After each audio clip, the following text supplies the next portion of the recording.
5, 4, 3, 2, 1.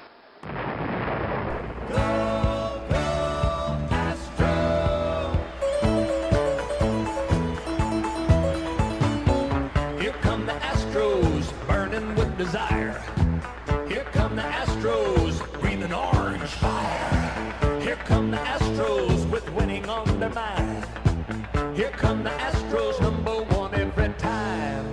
Go, go, Astros. We want Houston!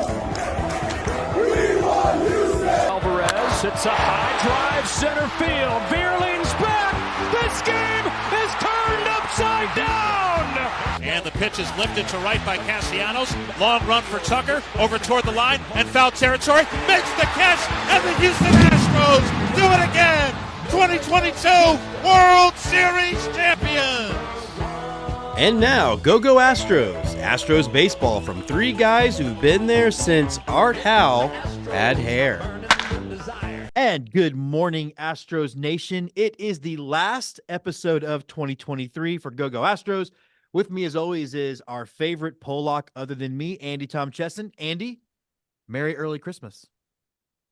Merry Christmas to you, Jim. I didn't realize it was pajama day, or I would have dressed appropriately. But yeah, I'm in my work pajamas because I just decided to wear a hoodie and pretend it's cold in Houston. Yeah, anytime it gets below 50, we were like excited. Yeah, these are new Astros pajamas that a student of mine gave me, so I thought I'd wear them today on pajama day. Someone who doesn't have to pretend it's cold outside is our favorite New Yorker, Brian Arbor. Brian, I know you're in the thick of wrapping up the semester. How's everything going? It did not snow this morning, so we're going to consider that a victory. Did you have to swim to work? No, but my wife was worried about whether I'd have to drive my child or let him walk, and it didn't snow, so we got to walk. Yeah, New Jersey is like, there's a town in New Jersey like literally underwater now because of all this rain. New Jersey's got really bad drainage. It's a swamp. Right. Well, yes. I thought they were supposed to drain the swamp. Oh, that's different. One of the things I want to jump into real quick, guys, is maybe one of our more boring topics that we'll talk about. But Andy, you and I were on this really early with the end of the regional sports networks and how that was all going to look.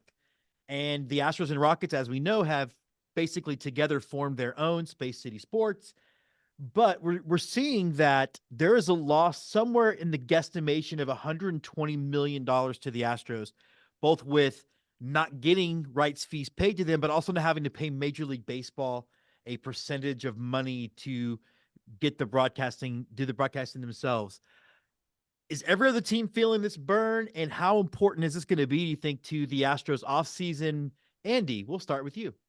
Every other team, no, because the Yankees own the Yes Network, and the Dodgers have a much better TV deal, and the Red Sox have a much better TV deal there are teams who are better set up. The teams that you saw worrying last offseason about who was going to broadcast their games, and that was, I think, 20 of the 30 teams. Yeah. Those are all teams that are going to be experiencing some level of this pinch because both Bally Sports and the AT&T Sports Network, and I think Root for a little bit, they've all gotten out of the baseball broadcast business.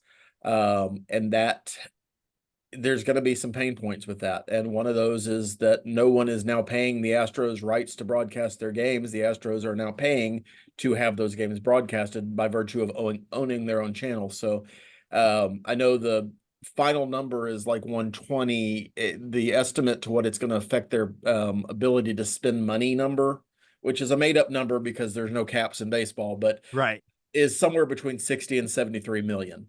And if pocket change. Well, I mean, that's 1 year of deferred Ohtani money, depending on which set of numbers you want to read there.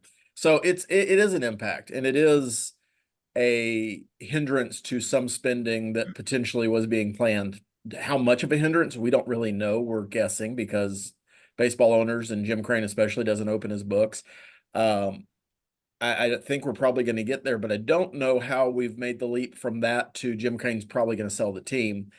Because that makes no sense to me, but I've also kind of tracked down over the last couple of days where that rumor started, so it makes sense that it makes no sense to me. We're going to get to that rumor, and I want to hear where it started. But Brian, your take on that, and also, like, At the end of the day, though, I know it's a rough beginning for the idea of teams owning their own broadcasting rights and stuff, but do you think that's actually going to lead to a more democratization of baseball and television, or is it going to stick to the same? Are we still stuck in the same problematic world we've been in when it comes to local baseball broadcasting?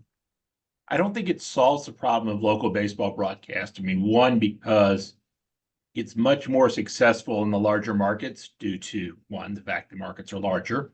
And therefore the profit margins there's a little more give in the profit margins, in these things. And two, it's still, I'm sitting in a metropolitan area of 18 million people. Andy's sitting in a metropolitan area of 4 to 5 million people. The base of Astros fans is smaller than the base of Yankees fans.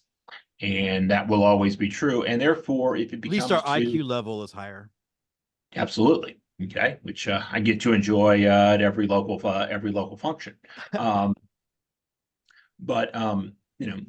So this will be sort of perpetuated. The effects of this have been much smaller, though, in recent years, both generally across baseball, that the revenue disparities and the payroll disparities are not as big. And two, specifically in Houston.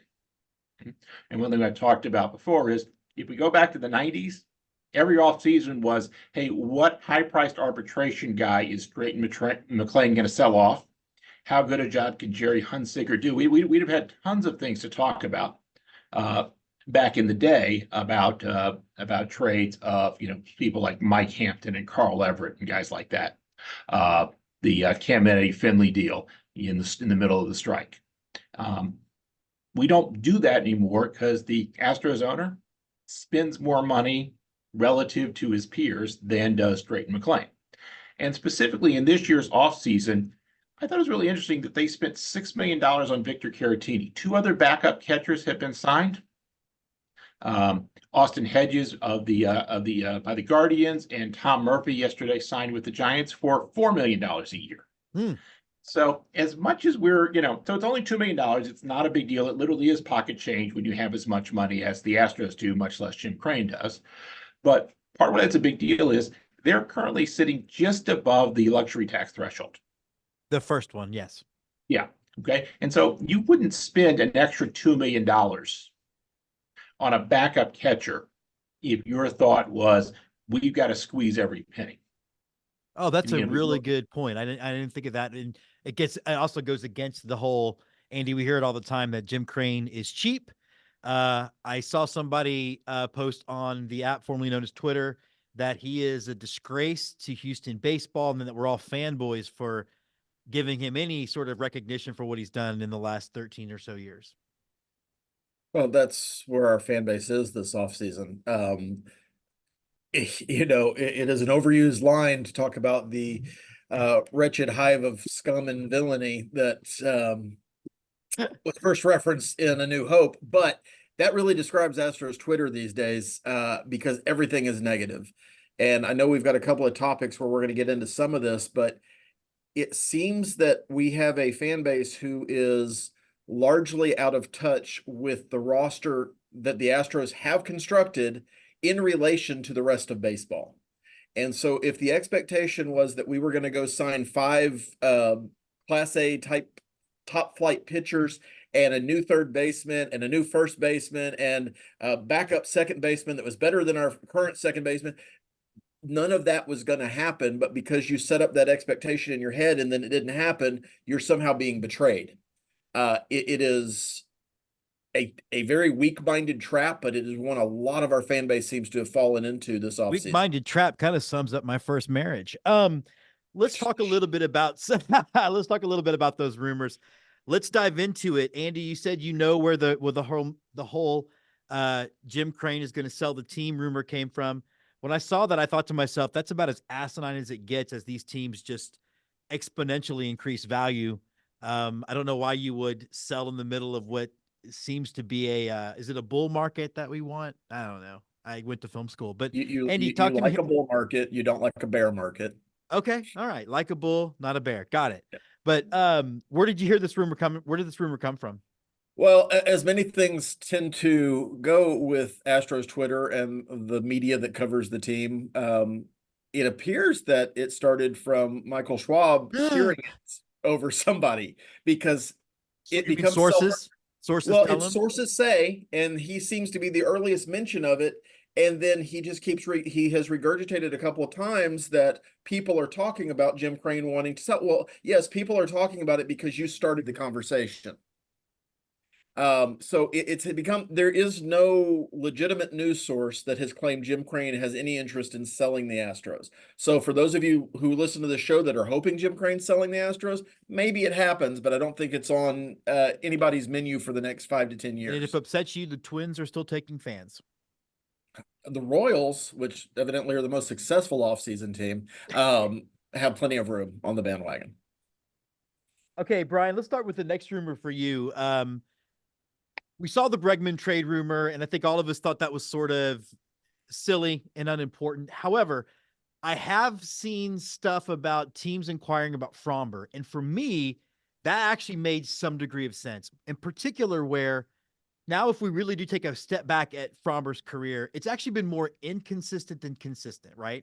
We've had this sort of 2 or 3 year run where he was super dominant. We don't know if he's going to get it back. Does trading Framber make any degree of sense to you? I mean, I said the logic of why they would not trade Alex Bregman is that 2024 is a big deal for this team. And, they've got one of the better teams in baseball. It's another chance to go for a long playoff run and a World Series run.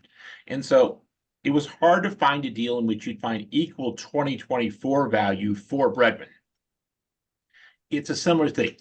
Framber's more valuable than Bregman because he's got more years available. You get more for him in trade. Sure. Right. And the but here is real big here. A lot of the value is you trade in a guy near arbitration for players who this is what the Rays did with Tyler Glasnow. Is they said, hey, you're getting too expensive. We're going to trade you in for a cheaper version of hopefully you, since you're the Rays, he's probably a better version. Ryan Pepio, the pitcher they got from the Dodgers. But you probably can't get that in 2024 for Framber Valdez. You can get someone who would provide you value over time, and you hope that would, become as good as Framber Valdez. But if you had someone as good as Framber Valdez, you wouldn't trade for him. So it's really sort of hard to see a deal out there. The second thing is, even if you're trading for him for current value, you trade at what position? I guess maybe left field, but that's about it. There's no sort of opening on the roster. But I've seen ideas floated like Dylan Cease, right? Who's I think gets out of control after 2024. The White Sox get a guy they can control for a little while. I mean, I don't know if something like that makes sense. But the White Sox aren't contending for a couple of years. So what the White Sox want to get is, they might trade you Dylan Cease for Hunter Brown, and they hope that Hunter Brown becomes as good as Dylan Cease. And then when he's in his prime over, years 4, 5, and 6, it's when they're able to rebuild their team up to something of quality. So yeah, I could make that, as a similar value. I think that works as a deal. In fact, Framber has more value than Cease, I think, because he's further away from free agency. But on the other hand, that doesn't make sense from the White Sox standpoint. Okay, Andy, what are your thoughts on the whole Framber Valdez going bye-bye? Well, I don't think the Astros are going to trade him, but if you're going to trade off this roster a player of value, Framber makes sense on a few different levels. Now, I agree with Brian. I don't know what the market is for Framber. I don't know that you're going to equal value for Framber if you're trading away the Framber from the first half of 2023. If you're trading the Framber from the second half of 2023, though, the Astros making a deal would be a big signal that they don't think he's going to get better. And the better part for Framber, as we all know, is mental. His big step forward in 2022 was famously with the work of a therapist, a sports therapist, sports psychologist, to help him learn how to breathe, control his emotions, not let any errors happening on the field derail him, but basically stay very focused on the game. And something happened mid-year where Framber just lost that. Now, Yeah. some of it, I think, is overthrowing. He threw his fastball a little bit too fast, and that took some of the plane off of it, and it made his breaking balls less effective. There's a whole lot of things that we could go into in that. But if the Astros don't believe that Framber has the ability to make that leap, I could see them selling high on him. Now, what would you get for Framber? Again, you'd have to find something of equal value where you've got a couple of years of control at least, because that's what you've got with Framber. I think left field makes sense. I think that if you packaged him and got somebody to eat Jose Abreu's contract, getting I'll make up a name, Paul Goldschmidt, and all of his salary. Oh, we're gonna get Goldschmidt? Yes, because that's how this works. You just make up some crap. You trade away your players that aren't good. I as love good Goldschmidt. As you want them to be. Exactly. But that's where I would see the Astros. And Goldschmidt makes no sense. But if there was a young up-and-coming first baseman, because the Astros don't seem to have one of those in their system, that's where I see it making sense. But the Astros, under Jim Crane, and for this run since 2017, do not trade away guys that they think will help them win. They just don't. It hasn't happened. They had an opportunity to trade George Springer. They didn't. They had an opportunity to trade Garrett Cole. They didn't. They have an opportunity to trade Alex Bregman. They're not going to. Yeah. And I think Framber's probably in that same boat. But if you're getting somebody off this roster and you've just got to make a deal, because technically the starting rotation is a position of strength because we've got a lot of bodies there, technically. Now, that is also counting on Lance McCullers Jr. making an appearance ever again. That is counting on Luis Garcia coming back at some point during the midseason. Justin Verlander not falling any farther down the ladder than he did last year, and everybody else taking a step up. So I don't know that it's real depth, but at least from a number standpoint, we got a lot of starting pitchers that we have to figure out. You know who doesn't have a lot of starting pitchers? The Texas Rangers. Ooh. You mean it on their roster or on their IL? Right, exactly. One of the last things I wanted to talk about, and this might be the sort of clock gobbler of the episode, is basically the difference between being busy in the offseason for busyness sake versus having an effective offseason strategy. And I know this is something you really wanted to talk about, so I'll let you go first. What are your evaluations so far of how the Astros have handled the 2023-24 offseason? Well, the Astros went into the offseason needing to shore up a bullpen and find a backup catcher. And if they lucked upon another outfielder, that's great, but that wasn't a big priority. They signed the backup catcher, as Brian mentioned earlier, in Victor Caratini. They spent a little bit more money than I think most people were expecting them to, although I saw somebody complaining because we didn't get Tom Murphy yesterday, and he got $8 million, so obviously the Astros dropped the ball. I still don't know what the logic is there, but okay. But it goes into, so from the perspective of what they needed, they filled the backup catcher. They traded for Dylan Coleman, who I think they see something serviceable with him. And I think if I understood some of the underlying stats of his performance, they feel they can get him back to a 2022 performance versus what he did last year, which was not great. Part of why he was available. But the expectation again versus the reality, people set up in their minds that if you're active, and I guess looking at the Yankees and acquiring Juan Soto, that's active. And the Yankees needed to acquire a Juan Soto level player for a few different reasons. If you're the Dodgers and you acquire Shohei Ohtani, that's active. But I have seen people who I respect lamenting the fact that the Royals are winning the offseason because they've signed 6 free agents. The Royals have to sign 6 free agents. They don't have enough players in their system to field a competitive Major League Baseball team. And frankly, they can't run their garage sale every summer unless they buy inventory in the winter. Fair. Yeah, I think that's fair. Brian, your overall take. But my point of all that, the Astros are not in a position like the Royals or the Pirates or anybody else that has to find 6 guys in the offseason from free agency. Their roster is as stacked as it needs to be with a couple of holes. I would like to see them pick up another reliever. I was hopeful that they were going to trade Jake Myers for perhaps a left-handed outfield bat. That may or may not happen later in the season. They seem resigned not to have that happen right now. Maybe the market wasn't there. So when the reliever market calms down, I think there'll be one more signing, but I don't think it's going to be Hector Neris. I don't think it's going to be a big household name coming to the bullpen because they're not coming to be a closer. They're not coming to be even the setup guy. They're coming to be the setup guy to the setup guy. And that limits your opportunities about who wants that job. The setup guy to the setup guy doesn't get paid quite as much as No. And the funny thing too, I saw people advocating for pitchers that were on Montero's level, but for more years than what Montero signed for, and it was almost as if. And it'll be an even numbered year. Maybe Montero will be good. We don't know. We don't know.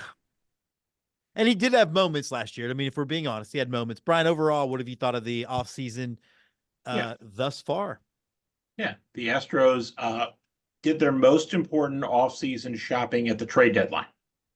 Yeah, I mean, yeah, yes. Had they not acquired Justin Verlander, a rotation would be, just as it was at the trade deadline, a big sort of element. And it goes to the part I said before. If they were looking to trim payroll in 2024, they wouldn't have acquired people who add to the payroll. Obviously, Verlander doesn't, the Mets are paying him part of his salary, but I think it's $17 million on the Astros tab for the luxury tax payroll. So the first thing to note is, hey, they did some of this. They very intentionally picked out players who have contract value beyond just 2023. Plus, they got 2023 and the really good September from Justin Verlander, which was quite helpful. They have a handful of needs, the most important of which is backup catcher, because they literally needed someone there. Good. The other thing to note here, you talked about Dylan Coleman. They have made several sort of signings of relievers. Yeah, a lot of minor league deals. Contracts and some with minor league contracts. And one of the things to note about relievers is it often takes just small tweaks to go from a guy who's completely hittable to a guy who is a really effective reliever. They're giving themselves more options there. This is not the strategy they had pursued during either Jeff Luna or James Click's general manager, but it seems to be a very different sort of strategy from Dana Brown to get more people to sign. A guy named Wander Suero, who's got some major league track record. Again, Dylan Coleman sort of fits into this. Are any of these guys going to be the setup man to Brian Abreu, to set up Brian Presley? Probably not. If none of them work out, that's fine, but they're giving themselves more shots to find somebody who can be effective. And hopefully, if they're scouting well and developing well, which they certainly have a great track record of developing well, particularly in pitching, they'll be able to do something with that. So, is it an active offseason? No, it never was going to be, because this team has returning 7 of the 9 starters from last year's playoff team.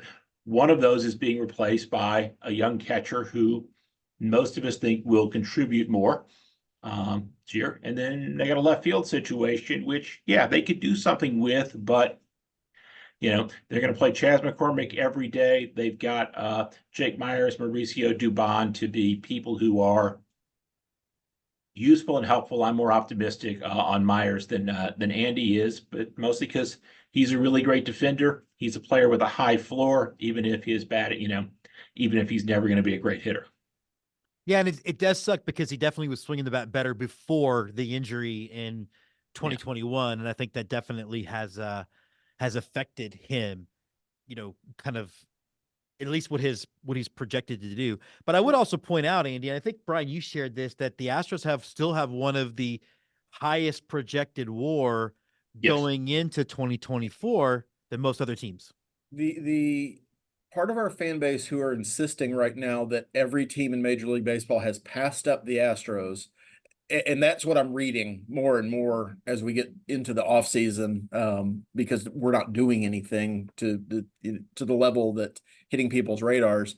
It's really frustrating. It's really frustrating to have a fan base that 7 years into this run don't understand what the Astros are doing and don't understand what's sitting in front of them.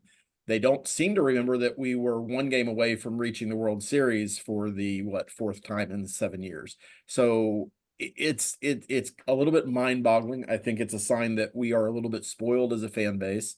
We've had a lot of people join in since 2017 who don't remember what it was like to be happy to be 500, to be happy to be mentioned in the wild card race.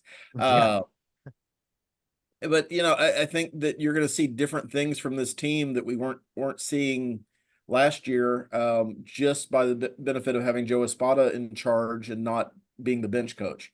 I think that one of the things you're going to see is somebody like a Dylan Coleman be used in a situation where he's going to be in a place where he can succeed rather than fail.